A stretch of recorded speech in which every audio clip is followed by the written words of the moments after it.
청취자분께서 보내주신 자료들 정말 흥미롭게 읽었습니다. 오늘은 이 자료들을 바탕으로 소요와 활용이라는 개념에 대해 좀 깊이 들어가 보려고 해요. 네, 안녕하세요. 아주 현실적인 문제에서 시작하는 흥미로운 이야기죠. 맞아요. 시작점은 이거예요. 감당할 수 없을 만큼 쌓이는 책들. 이걸 대체 어떻게 할 것인가.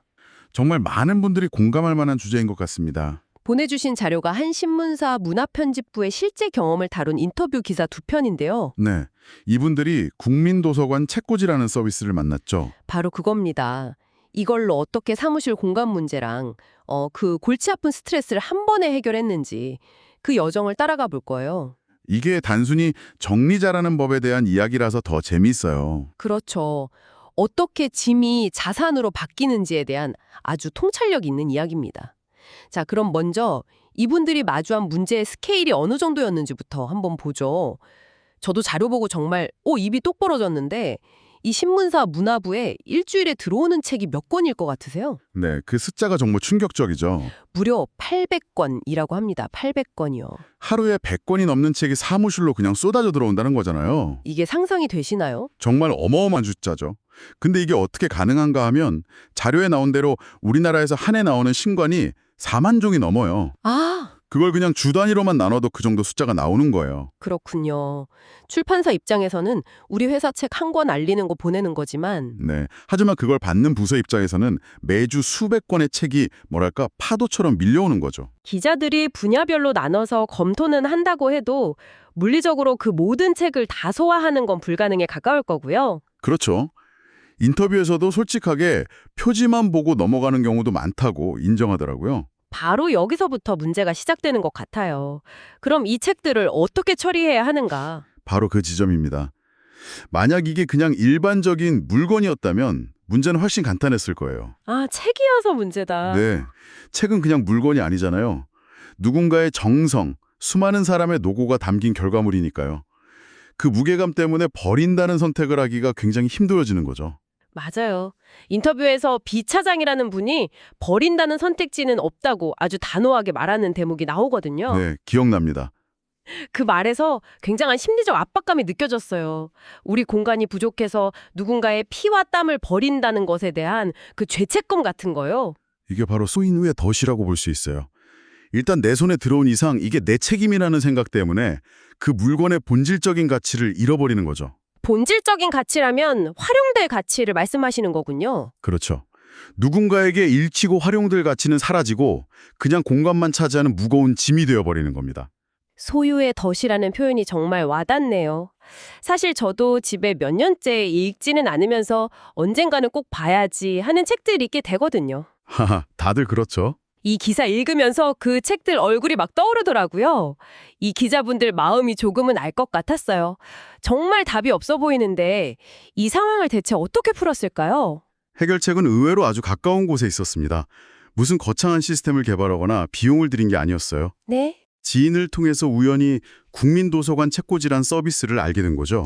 아, 그 만남이 시작이었군요. 네, 그리고 이 만남을 통해 양쪽의 필요가 정말 퍼즐처럼 정확히 맞아떨어진다는 걸 발견하게 돼요. 양쪽의 필요라면 신문사 쪽은 책을 보관할 공간이 필요했고 그럼 국민도서관 책꽂이 쪽은요? 맞아요. 우선 국민도서관 책꽂이가 어떤 서비스인지 간단히 짚고 넘어가면 이해가 쉬울 것 같아요. 네, 그게 좋겠네요. 개인이 자기 책을 여기에 맡기면 보관 공간을 얻는 동시에 그걸 크레딧으로 받아요. 그리고 그 크레딧으로 다른 사람이 맡긴 책들을 빌려볼 수 있는 일종의 전국민 공유 서재 같은 개념이죠. 아, 그런 서비스군요. 내 책을 공유 자산으로 내놓고 그 대가로 다른 사람의 책을 볼 수 있는 권리를 얻는 거네요. 정확합니다. 자, 그럼 여기서 신문사의 상황을 보세요. 문화부는 최신간은 계속 들어오지만 보관 공간이 절대적으로 부족하죠. 그렇죠. 반대로 국민도서관 책꽂이는 보관 공간은 충분하지만 이렇게 따끈따끈한 최신간들을 안정적으로 대량으로 확보하는 데는 한계가 있었던 거고요. 아, 서로에게 없는 것을 상대방이 가지고 있었군요. 바로 그거죠. 그래서 아주 기가 막힌 협업 모델이 탄생한 거군요. 기사를 보니까 한두 달에 한 번씩 문화부에 쌓인 책들을 국민도서관 책꽂이에 보내고 네. 신문사는 원래 받아야 할 크레딧을 포기하는 대신 보관 서비스를 무료로 이용하게 된 거죠. 완벽한 윈윈 전략이죠.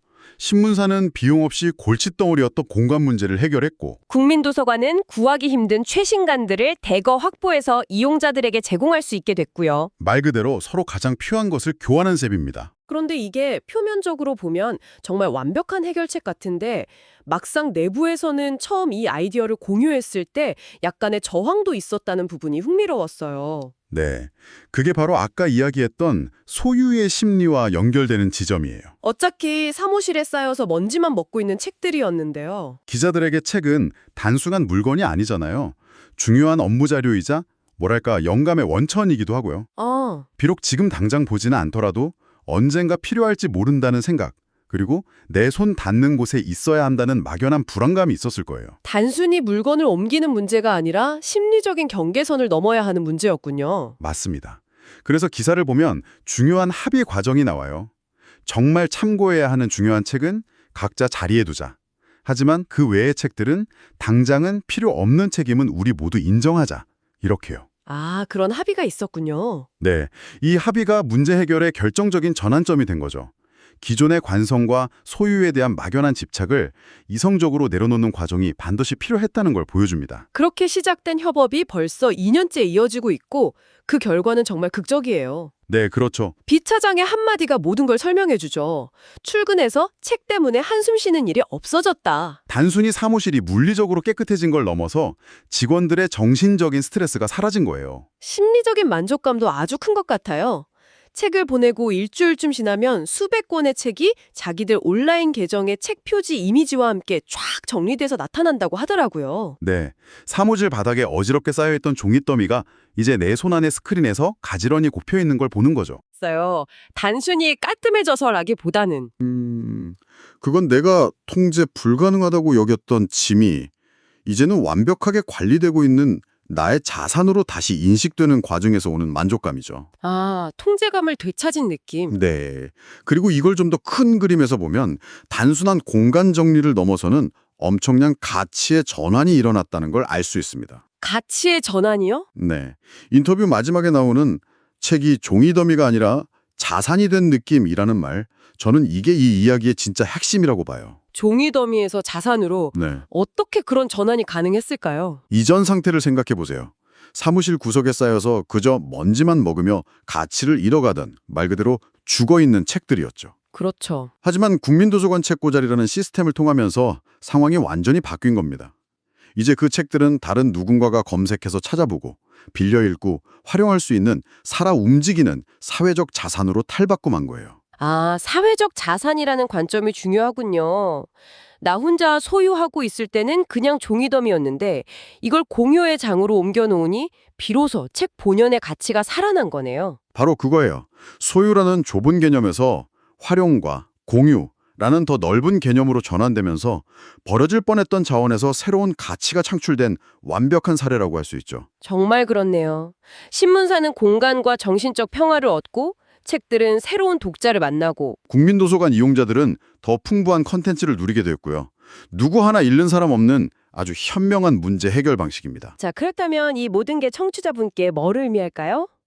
이 신문사의 경험은 단순히 책 정리 팁을 넘어서는 것 같아요. 네, 맞아요. 우리가 주변의 사물이나 정보를 소유하는 방식과 활용하는 방식에 대해 다시 한번 생각하게 만들죠. 이 이야기는 우리에게 아주 중요한 질문을 던지고 있습니다. 혹시 청취자분의 주변에도 그저 내가 가지고 있다는 이유만으로 그 본래의 가치를 잃어버린 채 잠자고 있는 종이 더미는 없으신가요? 그게 책일 수도 있고 컴퓨터에 쌓아두기만 한 정보일 수도 있고 혹은 한 번도 쓰지 않은 채 옷장 속에 있는 물건일 수도 있겠죠. 네, 그 잠자고 있는 자산을 다시 살아 움직이게 할 청취자분만의 국민도서관 책꽂이는 과연 무엇이 될 수 있을지 한번 생각해 보시는 것도 아주 흥미로운 탐색이 될 것 같습니다.